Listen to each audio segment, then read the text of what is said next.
ahli sunnah ciri khasnya niku mbok wong tau dosa kaya apa tetep dianggap Islam. Ada kelompok ekstrim khawarij sing darani wong nak dosa niku berarti wis napa kafir. Jadi itu efeknya luar biasa dari madhab-madhab itu. Lalu kenapa madhab Abul Hasan As-Sadili yang kita pilih? Karena kalau orang Islam kamu kafirkan niku mboten ketemu, cara akal niku mboten ketemu. Nggih cara berpikir kita masyhur Abul Hasan As-Sadili ngendikan wong iku nak kafir mulai cilik nganti 70 tahun. Kula baleni malih iki, tiyang kafir cilik ngantos 70 tahun. Itu kan menjadi mukmin itu hanya dengan melafadzkan apa? Syahadat la ilaha illallah Muhammadur Rasulullah. Niku hadhil kalimah satu ini. Kalimah syahadah niku saged ngilangi kekafiran 70 tahun. Artinya kalimat ini adalah kalimatun dakhala fihal kafiru al-islam atau kalimatun sara bihal kafiru musliman. Jadi ngaji rileks, ini tanamkan di hati. Ini adalah kalimat yang orang kafir saja menjadi muslim, hanya sekali dilafadzkan. Masa lalu dengan kalimat yang sama tiang muslim menjadi kafir.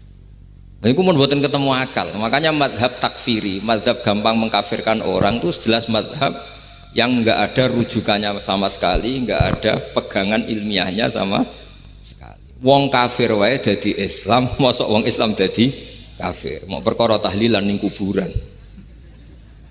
Gara-gara tahlilannya nyekel patok dianggap napa? Mergo dianggap jaluk napa? Jaluk bae, jaluk kufur. Mulane dawuh Said Muhammad masyhur itu diterjemah di seluruh bahasa di dunia. Wong-wong sing ngafirno iku mbok yo sekali-kali nginceng iku ngrungokno. Lho kula nu sampean tahlil iku yo ora seneng. Kadang sing tahlil yo rada kurang ajar. Kula niku yang ben nak mati, nak sing tahlil nang Jepun ora seneng. Mergo yo rada sombong lah wong tahlil iku ya kadang rada sombong. Misalnya ngaten, kula kiyaine jenengan. Dongane ngene, ya Allah, ini guru saya. Ingkana muhsinan fazid fi ihsani. Kalau dia baik, itu ya tambahlah kebaikannya. Mosok murid muni gurune baik itu kalau itu kan ngenyak uang. Ini soleh-soleh permanen dianggap napa. Jadi dongane nu ngeper, ingkana muhsinan fazid fi ihsani.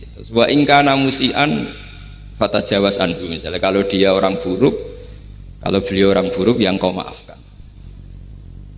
Maka orang-orang di luar sana yang mengatakan andekan tahlil itu baik pasti dilakukan sahabat, itu logika yang keliru. Sahabat gak mungkin kan nahlili Kanjeng Nabi ngendikan ingkana musinan sido kafir ngoten nggih mboten. Lah wong Kanjeng Nabi kok apike di ngendikano ingkana ini kok kafir. Wong Nabi kok ingkana andai. Saiki pertanyaannya gini, kita sebagai kiai, sebagai guru, ku murid nak tahlil ya rada kurang ajar sithik. Wong gurune kok diomongno ingkana musinan ambek ingkana musia. Nah pertanyaannya gini, lepas dari kowe rada kurang ajar lah dalam tahlil itu rada kurang ajar karena nyebut guru ora qad kana musinan tapi ingkana muhsinan. Maksudnya kalau sampean sebagai murid kan mendapat qad kana muhsinan, guru saya benar-benar orang baik, bukan ingkana andekan orang baik. Tapi ada satu kepastian bahwa ini tidak minta sama mayit. Jadi tujuan kalau kita minta mayit itu salah sama sekali. Wong kita datang ke kuburan malah memintakan ampunan untuk mayit. Kok iso darani njaluk iku piye? Ya mergo mau didelok kok adoh ketoke ngatong ya berarti njaluk. Lah ya wong fatwa kok mau berdasar inceng-incengan kok adoh niku ora jelas ya fatwa ini. Paham gitu. Terus jenengan kudu yakin, yakin bahwa mazhab kita itu yang benar, bahwa tahlilan di kuburan tidak kafir karena tidak minta ke mayit, malah memintakan untuk mayit atau memintakan ampunan untuk mayit. Cuma redaksi sing rondok-rondok ngoten niku dikurangi lah. Nah kangge guru niku nggih dikurangi lah.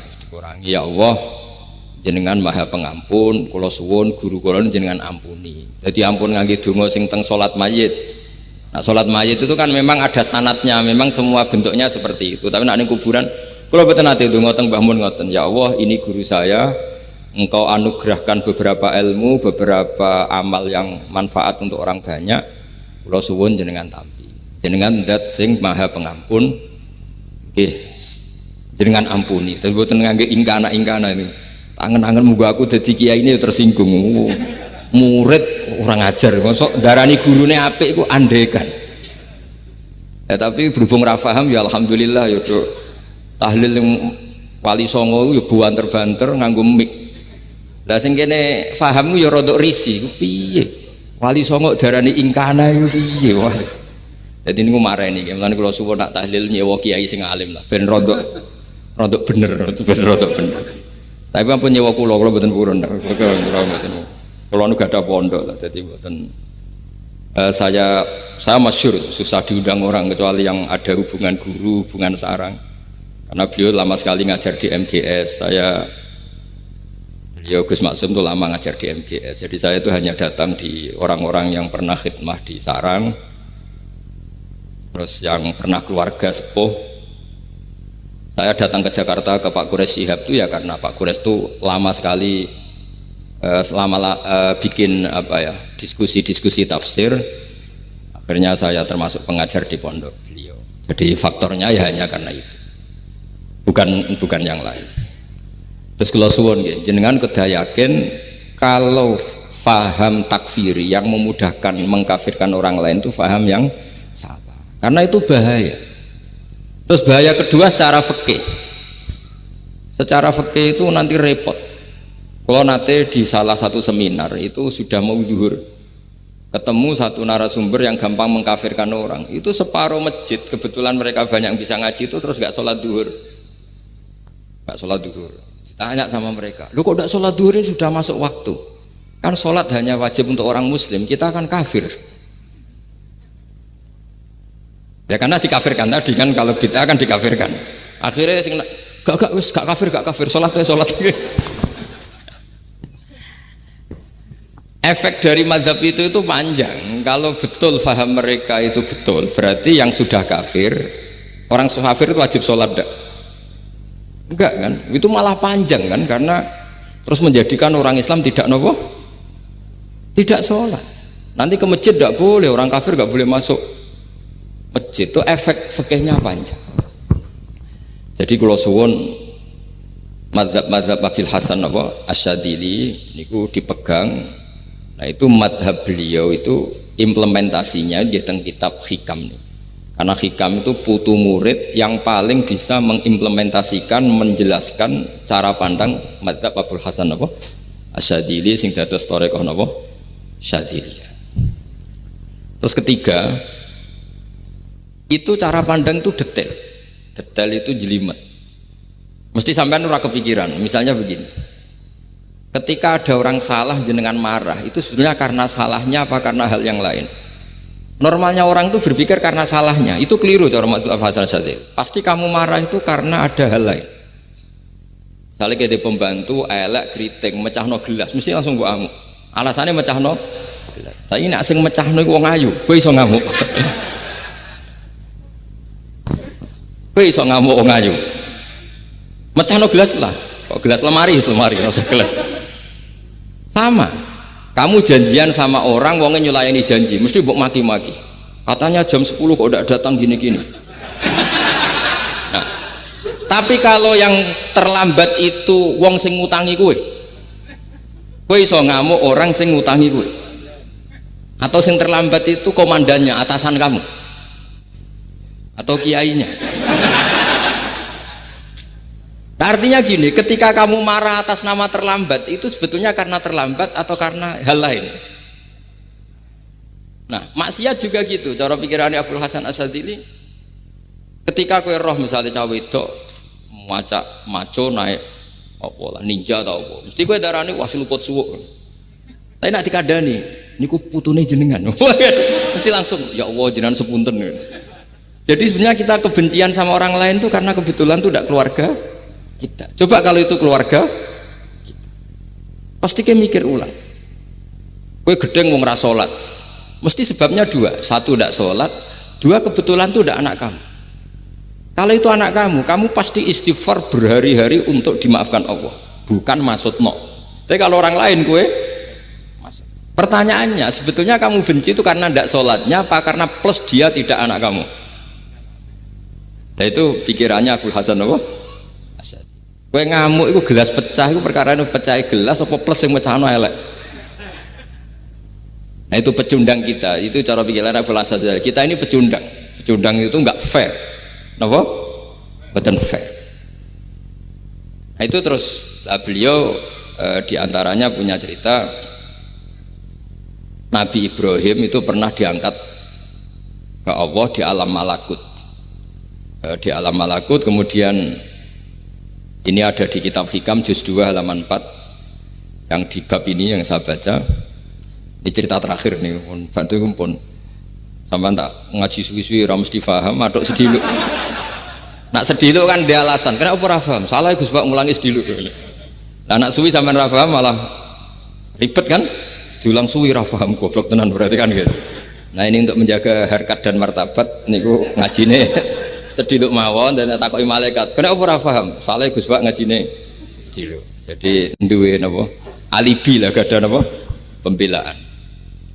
Nabi Ibrahim itu diangkat di alam malakut karena beliau seorang nabi melihat orang maksiat, ditanya sama Allah, ya Allah itu orang-orang maksiat itu makan dari rizkimu, menempati bumimu dan semua fasilitas engkau bikin.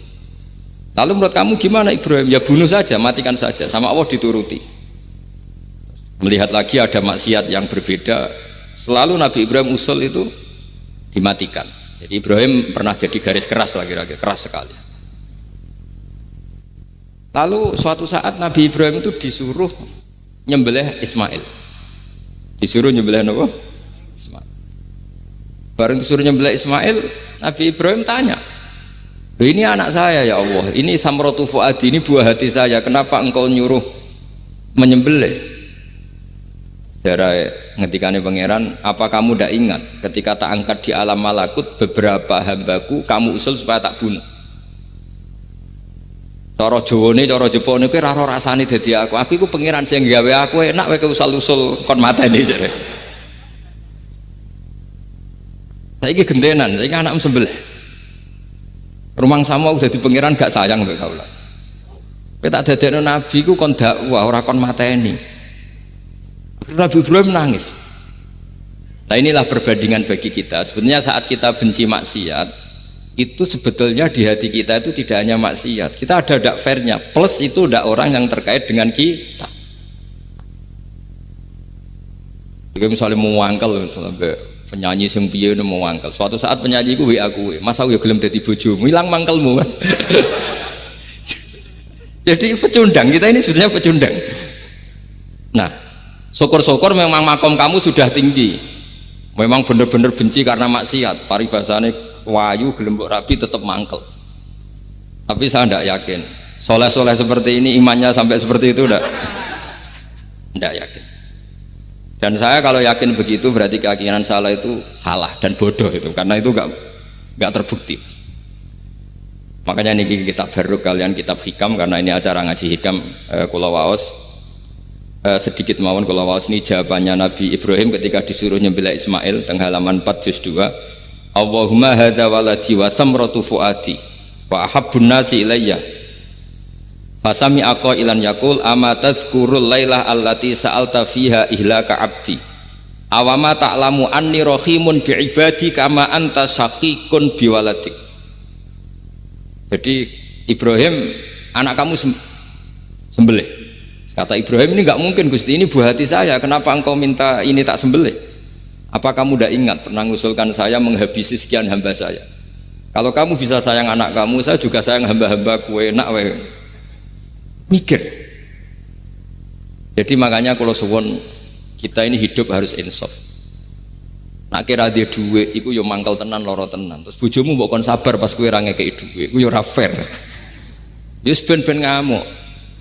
Satu kelihatan cerdas. Memang kondisi nggak punya uang itu harus ditanggapi dengan marah, masa diapresiasi. Pinter mas, kowe saiki dadi wong zuhud. Wah, ya ribet kan. Wes jos Mas sampean. Saiki ra duwe dhuwit, sampean wis dadi wong zuhud, wong waroi. Tapi udah mati bareng saiki. Jadi sebetulnya Allah bikin emosi itu andaikan boleh dibahasakan wis dipikir. Walau la dafwahinna safa'duhum bi ba'dil lafasadatil ard. Jadi bumi ini sebaiknya itu diisi dengan sekian perbedaan. Tapi tidak konflik, perbedaan dengan konflik itu beda. Saya ulang lagi, bumi ini sebaiknya diisi dari sekian apa? Perbedaan, karena justru itu bagus. Saya itu berkali-kali bilang, andaikan tidak ada pikiran kedua, ini dunia ini sudah rusak. Harus ada pikiran kedua. Misalnya ono wong kok terlalu apik mbek kanca, mesti bojone sampet. Wong gak men ngopi mbek kancane ra tau ngapi mbek bojone.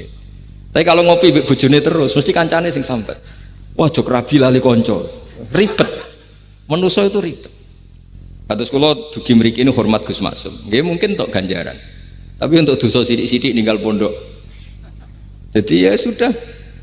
Ya mau tidak mau karena memang hidup itu tidak banyak pilihan.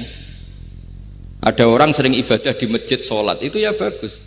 Tapi dia pasti tidak baik dalam sistem sosial. Umpama wong soleh kabeh ning masjid itu donya akeh sing mati. Karena tidak ada tim SAR paling murah. Loh iya kan, wong kecelakaan itu penolong pertama itu orang yang di masjid apa sing tukang ning dalan-dalan. Artinya sing ning masjid iktikaf mesti ra duwe ganjaran nulung wong kecelakaan. Artinya ada kebaikan yang pasti nggak bisa dilakukan orang yang sedang di masjid. Andaikan yang di jalan tuh orang-orang soleh itu wah dunya sebaldatun thayyibatu warabun ghafur. Loh ya betul, Nabi pernah ditanya sahabat, ya Rasulullah kita ini senengane ngegeng di jalan. Ya kata Nabi, ya sudah nggak apa-apa, asal a'tut thoriq haqqaha, ya kamu memberi haknya jalan. Apa itu? Amar ma'ruf nahi mungkar. Maksudnya nahi mungkar gini, misalnya di bus itu ada orang soleh mayoritas, itu sing nyopet ya wedi, mergo mesti ditabuki wong akeh. Kalau yang di perapatan wong soleh kabeh, sing beda itu ya isin, mergo sing perapatan wong soleh kabeh. Nah, masalahnya kira soleh kabeh, kemarin ribet kan gak soleh kabeh. Jadi sebetulnya Indonesia itu aman kalau yang di jalan tuh soleh semua, karena perempuan lewat gak diganggu, ada copet gak berani, semuanya aman. Maka di Islam itu menyebut kebaikan itu jumlahnya banyak sekali. Tidak bisa kamu wah hebat-hebatnya wong sing nang masjid terus, tidak bisa seperti itu. Andai kan semua orang di masjid, nah ono kecelakaan pertama yang nolong siapa? Nah ono wong golek alamat tuh takok sapa, kabeh ning jero masjid. Ribet kan? Nah, makanya ini Quran bikin aturan wala taq'udu bi kulli siratin tu'iduna wa tasudduna an sabilillah. Yang enggak boleh itu duduk di jalan sambil mengganggu atau mengancam hal-hal yang baik. Tapi kalau duduk di jalan justru membantu hal-hal yang baik, maka ini disyariatkan oleh Islam. Jadi ini kita harus mulai mikir ya. Jadi walhasil ngendikane kitab Hikam, bayangkan yang maksiat itu anak kamu, istri kamu. Pilihan kamu itu memaafkan dan minta dimaafkan oleh Allah. Tapi ketika orang lain kamu minta supaya dilaknati Allah, ini tidak fair. Jika kita diajari guru-guru kalau minta ampun ighfirli wali walidayya wali jami'il muslimina wal muslimat. Masih dikata wali jami'il muslimina al muslimat wal mu'minina wal mu'minat. Itu filosofi yang luar biasa, kata jami' semuanya ya Allah engkau maafkan. Bukan keluarga saya tok, siapapun yang berkontribusi terhadap Islam ini engkau maafkan. Begitu juga di muqaddimah khutbah kula suwun harus ditradisikan wala alihi wa sahbihi ajmain. Kata ajmain ini kata pembeda. Mungkin orang baca hanya rutin, tapi kita yang nekuni ilmu, ajmain ini kata kunci. Fa inna ahlas syiah akramu sahabiyan wa ahanu sahabiyan akhar. Tradisi madhab syiah itu apa? Ada sahabat yang begitu dimulia-muliakan berlebihan kayak Sayyidina Ali, dan ada yang dihinakan kayak Abu Bakar dan Umar. Lalu pembedanya dengan ahli sunnah apa? Kita menghormati sahabat wa sahbihi ajmain. Jadi hadhil kalimah kalimatun fariqah. Ini kalimah pembeda. Jadi ajmain buatan kalimah rutin terus ono jimati ono kasiate ini buatan. Kita maklumatkan ke seluruh dunia bahwa mazhab ahli sunnah ditandai dengan wa ala alihi wa sahbihi ajmain. Mengenai dawuh Mbah Hasyim wa nukrimu ahlal bait wa nukrimu jami'a ashab Rasulillah sallallahu alaihi wasallam. wa nukrimu jami'a ashabi Rasulillah sallallahu alaihi wasallam. Ciri utama madzhab Ahlussunnah apa? Menghormati keluarganya Nabi dan menghormati seluruh, ada kalimat apa? Seluruh sahabat. Jadi kata ajma'in itu kalimatun fariqah atau kalimatul fasl. Kalimat yang membedakan mana madhab Syiah dan madhab Ahlussunnah apa? Itu kalau jenengan ngaji teng Gus Maksum napa teng Kiai Haji Maksum, di antara madhabnya sinten Nabi Ibrahim yang diceritakan Abdul Hasan apa Asyadili, kebencian kepada maksiat, kita semua pasti benci maksiat, tapi gak fair kan, yang satu kamu laknati, yang satu kamu doakan. Ujung-ujungnya apa? Ada unsur hadun nafsi. Kalau yang terkait dengan jenengan mbok dongakno di sepuro, nah yang gak ada terkait mbok pasutno, ini kan gak fair, padahal sama-sama apa? Maksiat. Kalau suwun polemik tentang ketentuan gimana hukumnya ziarah kubur, ya hukumnya baik karena mendoakan atau memintakan ampun untuk yang mati, bukan meminta sama yang mati. Udah bisa Muhammad kena arah percaya rukokno wong didelok kok ado pancen ya ngeri kan, patoke diusap-usap bariku ndonga delok kok ado kan njaluk kuburan, padahal mayite ngeluhe perkara mau. Kadang nek sing kiai ini rapati iso ngaji sampean ingkana wali kok diarani napa? Ya Allah, jika mayit ini, andekan mayit ini baik, maka, dan andekan tidak, lu cara kowe dadi mayite bocah ora jelas mayit. Nah, makanya ini cobalah kalau sholat jenazah tidak apa-apa doa itu karena sanatnya seperti itu. Kalau doa guru ya diatur-atur yang baik lah, langsung mawon ya ghafiratunu wal khotiat gini-gini, saya mohon beliau amal baiknya jangan terima, amal buruknya jangan ampuni, karena guru juga manusia tidak nabi. Boten terus apa pakai apa ingkana.